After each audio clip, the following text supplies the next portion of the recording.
Hello, and thank you for joining the third and final part of our three-part webinar series, The Journey of Job Seekers with Disabilities. As you can see, today we'll be looking at how getting hired can help you connect with inclusive employers, and we'll be looking at some inclusive employers and what they're doing to be more inclusive, the kind of companies that are really trying to reach out to more job seekers with disabilities as well. So my name is Gabby, and my role at Getting Hired is community outreach and marketing for our job seekers. In case you missed the first two parts of the three-part series, we looked at job hunting and the recruitment process in the first webinar, and the application process, disclosing a disability to employers, and requesting accommodation in the second part. So you can watch those recordings in your own time if you'd like to, and they can be found on our Getting Hired YouTube channel. At the end of this webinar, a few questions will pop up on a new landing page in your browser asking for your thoughts about the webinar. So please feel free to let us know how we did and what you found useful and what you think we could improve on. If there's any topics or anything you would have liked more information about, please let us know, and that will really help us to continuously improve the resources that we provide to help you in your employment search.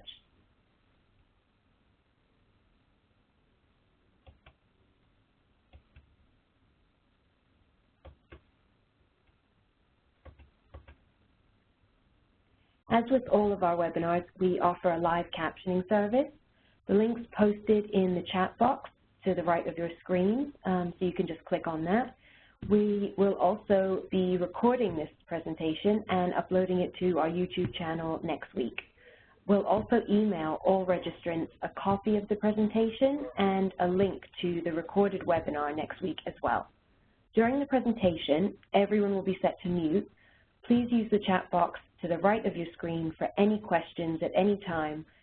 Anytime a question pops into your head, feel free to just type it in the box, and I will do my best to get to them and answer them at the end of the presentation.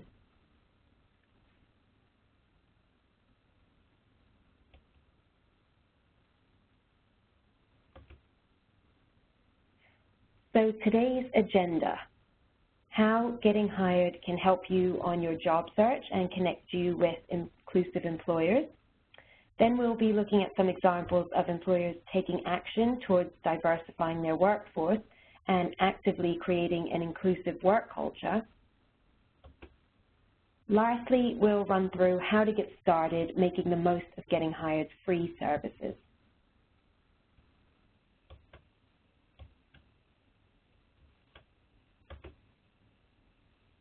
What Getting Hired does to help job seekers with disabilities.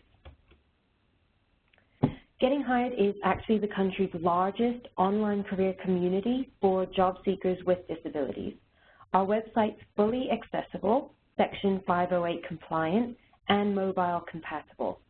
The website is audited annually by the National Industries for the Blind to ensure that accessibility is applicable to a wide range of people with disabilities. We're a career portal that brings together three groups in order to expand employment opportunities for individuals with disabilities. So we bring together job seekers, we bring together community organizations, which includes educational institutes, and we also bring together employers who are actively seeking to hire individuals with disabilities. We provide resources for all three, including training and support for companies working to be accessible, inclusive, and Section 503 compliant.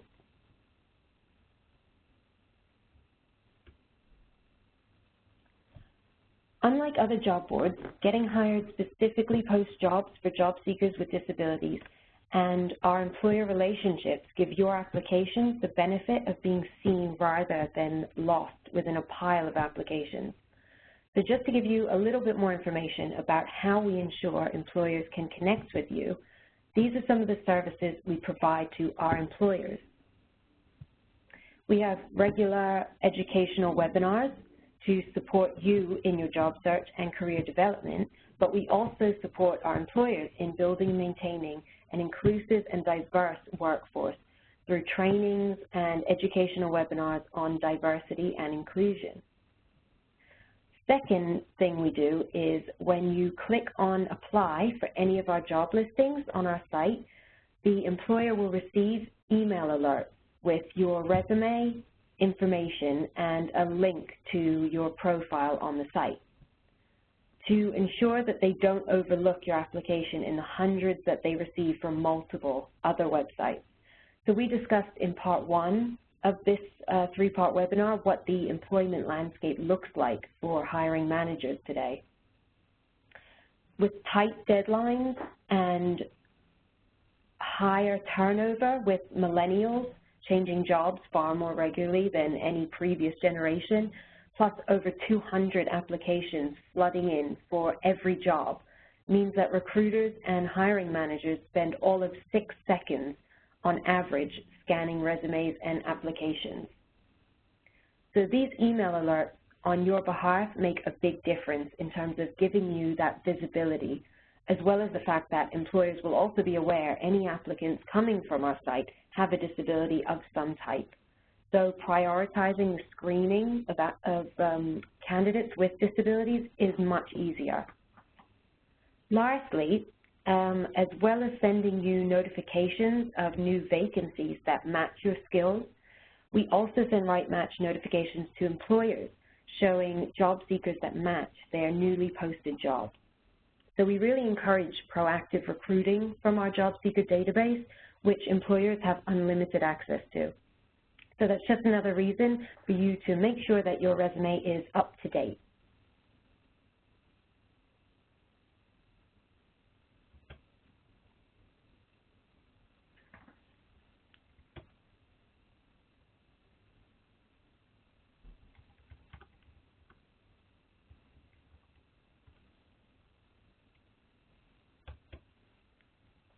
So why do we do this? Well, we want to connect our job seekers directly to inclusive employers looking to hire. We want you to find a job and we want to know about it because the unemployment rate for people with disabilities in this country is double the national average. The daily email alerts I mentioned before that we send to our employers of all job seekers that have applied on our site, here's an example of what it looks like. So it provides a direct link to your resume, the job that you applied for, and where and when, so employers can track your application in their ATS system. If you don't have an account in our system or it's not filled out completely, when employers click on that link, that's their first impression. The employers are receiving these emails and looking for you in their ATS system as well. So if they don't see you in there, they'll certainly be able to find you here through those notifications. So that's one way we lift you above the other 200+ resumes they will have just received.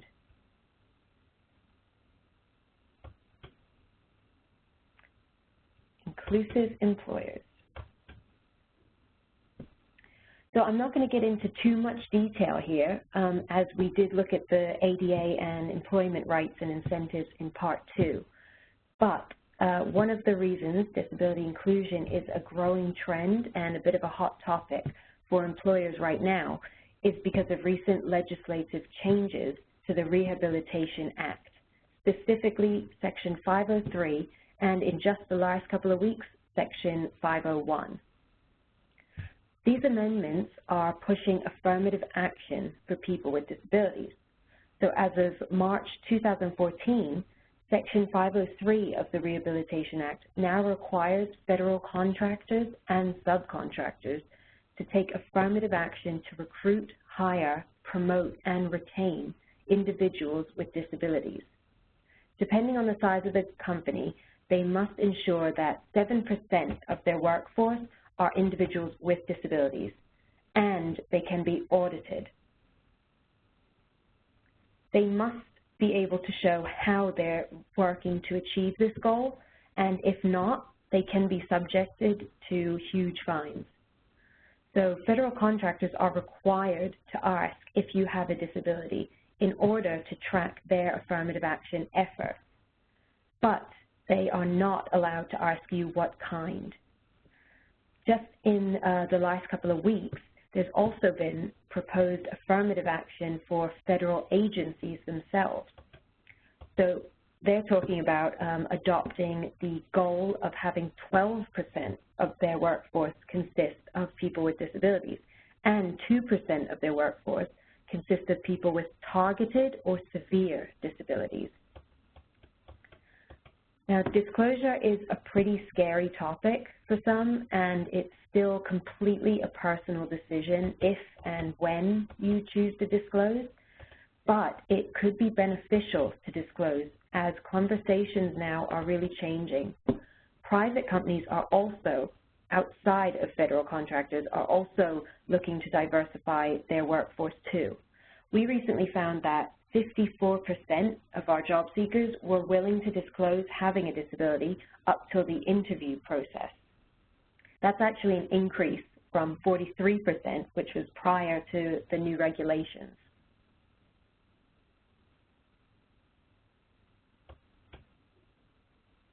The definition of a disability is pretty open to interpretation. The definition affirmative action laws are using is the ADA's, and this is a list of examples given, although the list is not comprehensive. So according to government legislation, you are considered to have a disability if you have a physical or mental impairment or medical condition that substantially limits a major life activity, or if you have a history or record of such an impairment or medical condition.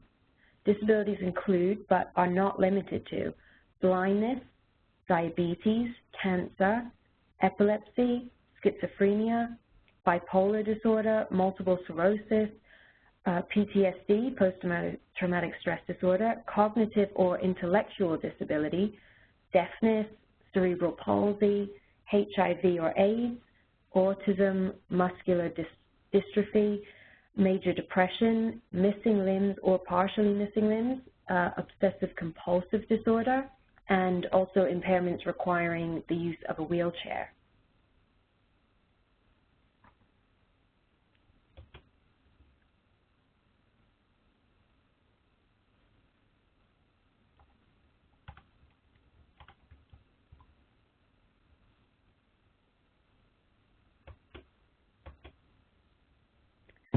So although affirmative action is moving things in the right direction, it's a slow process, and technology and awareness of technology has not caught up.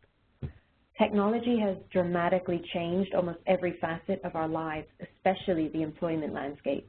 The use of technology in recruiting people, as well as people connecting with employers, has become standard practice. In many ways, this has improved the process of finding work, for example, expanding global opportunities. But on the flip side, it can also create more barriers for some people. Those who aren't tech savvy or just aren't comfortable with using or learning new technology are increasingly excluded. And without an awareness of universal design, many sites are inaccessible for some people with disabilities as well.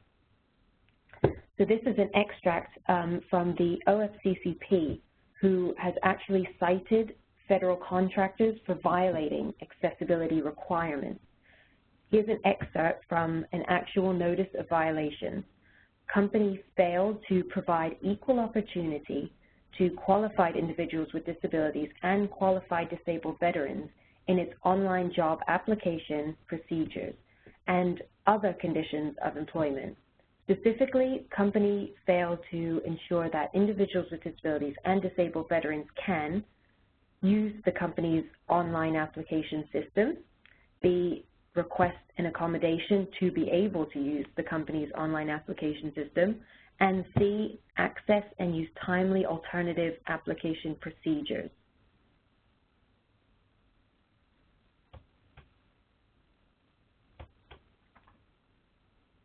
The need for universal design, enabling as many people as possible to use products and services, is spreading, which fortunately has also brought innovation and new technical capabilities.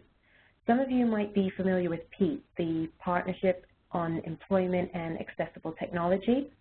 They've recently released new data from research they've done into the accessibility of job applications for people with disabilities.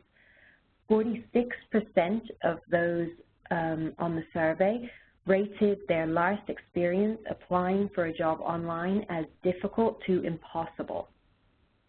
And of those, 9% were unable to complete the application, and 24% required assistance.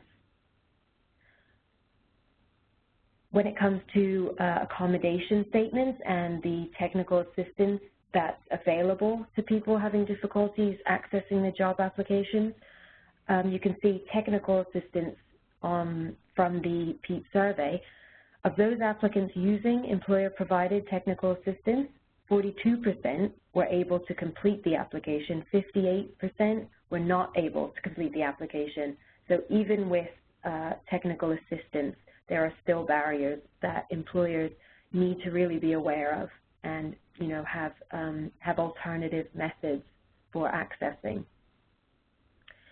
Some of the top e-recruiting accessibility issues that PEATWORKS identified were complex navigation, timeout restrictions, lack of video captioning, no alternative text for images, poor screen contrast, inaccessible form fields, and mouse-only input options.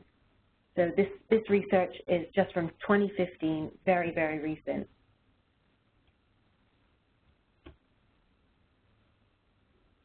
So let's look at the employers who are making strides towards inclusion.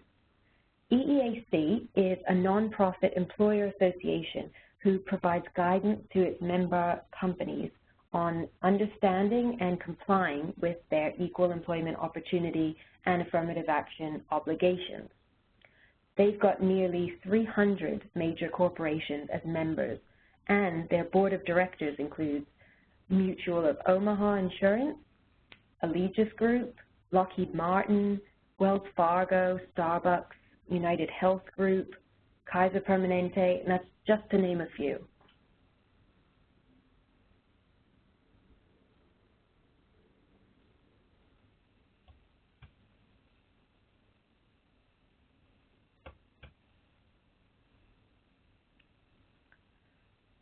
One of the most important things an inclusive employer can do is having a clear, easily found accommodation statement on their site.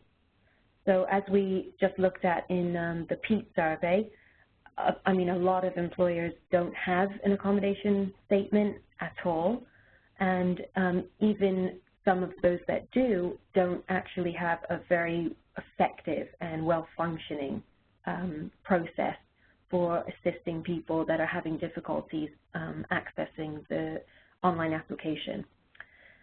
But having an accommodation statement to start off with is a simple step, but very important for anyone who's having difficulties accessing job applications or potentially additional testing as well. So here's a couple of examples of accommodation statements from two of our employer partners, Exelon and Waste Connections. So this is taken from Exelon's website. It's got just in the right-hand corner, Americans with Disabilities. If you need assistance completing this application because of a medical condition that may qualify as a disability under state or federal law, please email your request for assistance to recruiter@exeloncorp.com. You may be asked to provide documentation to support your request.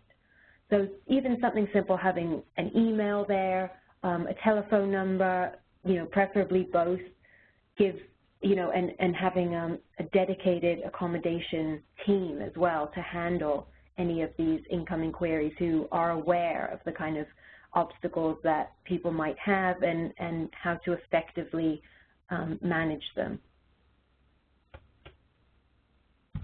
This is the accommodation statement from Waste Connections.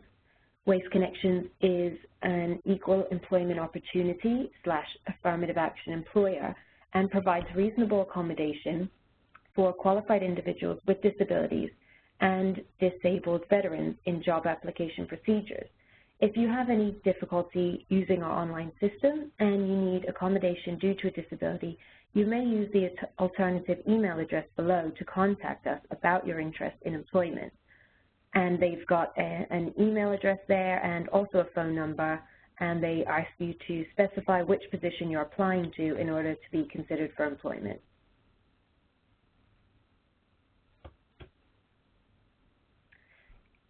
You may have heard of employee resource groups, or ERGs. They're another way that many businesses are taking on board feedback from their employees to foster an inclusive work environment. They're groups of employees with similar interests who meet to share ideas, grow professionally, and make contacts throughout the company. JP Morgan Chase & Company have quite a few, as you can see. So these are some of their ERGs: accessibility, building awareness of the capabilities and contributions of employees with disabilities; Adelante, promoting the development of Latino, Hispanic employees; they've got Aspire, which is for Asians and Pacific Islanders; BOLD is the Black Organization of Leadership Development; Pride, supporting workplace inclusiveness for lesbian, gay, bisexual, and transgender employees; NextGen is collaborative and supportive forum for early career professionals; SAGE is another one for admin professionals; VETS is voice of employees that serve, so military veterans and retirees; and there's WIN, which is a women-specific interactive network. So these are the kinds of initiatives that more and more employers are creating within their companies to try to make sure that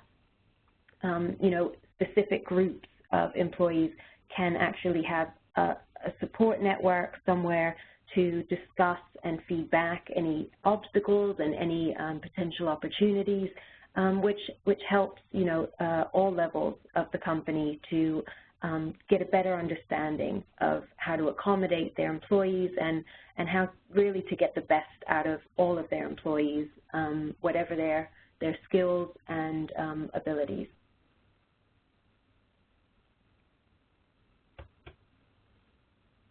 Exelon's diversity has been recognized with several awards, including Equality Forum's International Business Leadership Award 2013, GI Jobs Top Military-Friendly Employers 2008 to 2013, Human Rights Campaign Best Places to Work 2011 to 2013, and more.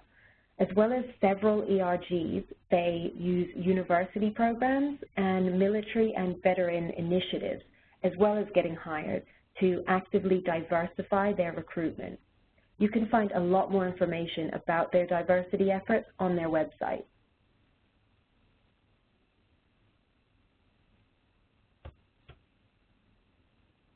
USBLN, you may have heard of, recently they did a webinar on career mentoring. They are the U.S. Business Leadership Network, known as USBLN, and they're a national nonprofit that help businesses drive performance by leveraging disability inclusion in the workplace, supply chain, and marketplace. Along with the American Association of People with Disabilities, or AAPD as they're known, they held the first annual Disability Equality Index Survey of 2014, and that rated 80 Fortune 1000 size companies in early 2015. This is the list of the companies which got 100 out of 100. You can also find a list of the companies that scored 90 out of 100 and 80 out of 100 on the USBLN website, along with the criteria categories, and that's at www.usbln.org. But here is 19 companies that scored the top score of 100 out of 100. You could see the list there. That's there's quite a few there. We'll include this presentation in the email we send to you, so don't worry about noting down every single company name. You'll have all this on record anyway if you want to kind of single out which companies you think could be worth approaching for your career.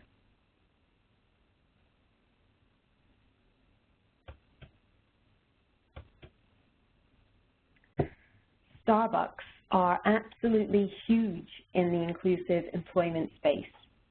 I could do a whole webinar on Starbucks diversity and inclusion practices alone. They have a dedicated diversity and inclusion team. They have ERGs, which they call Starbucks Partner Network Groups, and this is the Facebook page for their employee network groups. They have active hiring initiatives for veterans and military spouses, and they launched the Starbucks Inclusion Academy, which is a 6-week job training program for people with disabilities.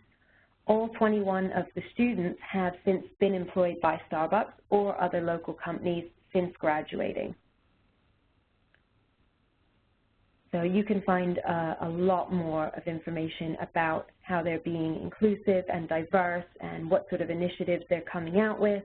They're frequently coming out with new programs and job training for people with disabilities. That was the first one that I've come across, but they've since been spreading those into different states, and they're definitely seeing them as successful and expanding on that.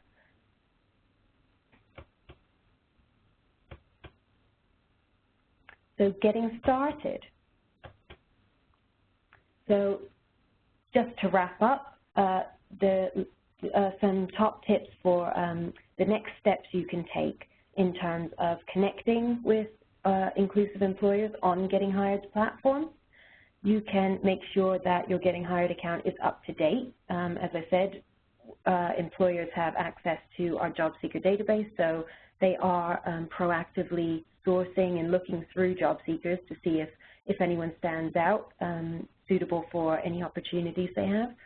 You can also update your LinkedIn profile, which is incredibly important nowadays. Employers will look you up. It's a standard practice now that they want to be able to see, any more information you have, any published work, any endorsements. LinkedIn is great for finding that kind of extra information about potential candidates. Apply to as many jobs that meet your qualifications and skills, but not every job for the same company, obviously. Customize every application and cover letter specifically to the company.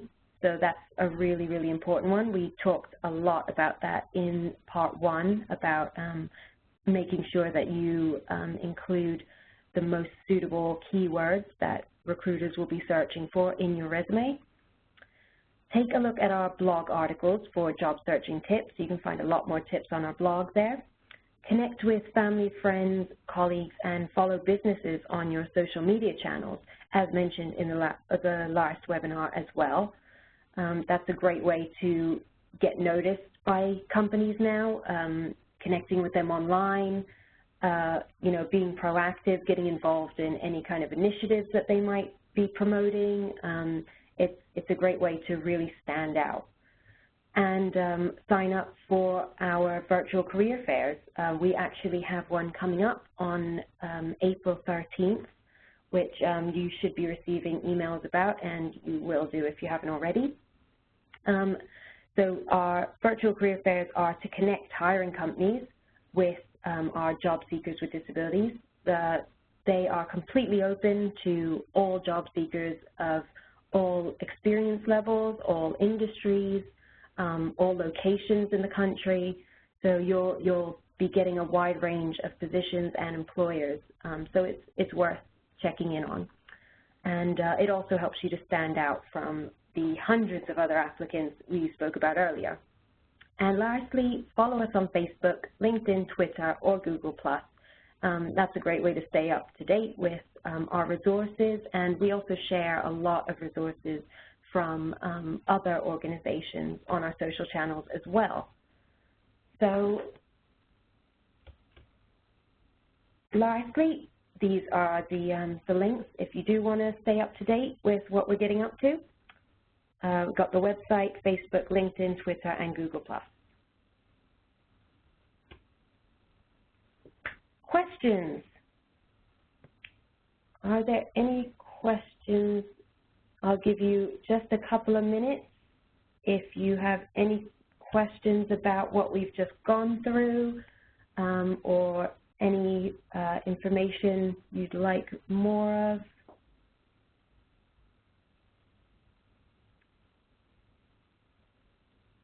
Okay. We've got one person here is asking about how they can find out more information about Section 503. So you can find out a lot of information about the affirmative action measures that I talked about earlier. I mean, Section 503 and Section 501 are really the big ones to look at. The EEOC website is a great place to start. The OFCCP, they also have a lot of information on their site. And we will include some of these links in the email that we send you as well, in case you want to find out more information. And there's JAN website, that's JAN, which is the Job Accommodation Network. They have a wealth of information all about accommodations and disclosing your disability to employers, and lots of practical solutions when it comes to accessibility and inclusion. So thank you all for joining, and I hope you found it useful. As I said, we'll email all registrants a copy of the presentation and transcript, and also the link to the recorded webinar, which will be on our YouTube channel next week. Again, if you have any feedback, anything you would like to have more information about, or perhaps a topic you'd like us to do a webinar on, or maybe even a blog, feel free to put that in the feedback survey that will pop up on your screen shortly. So thank you very much, and I hope you enjoy the rest of your week.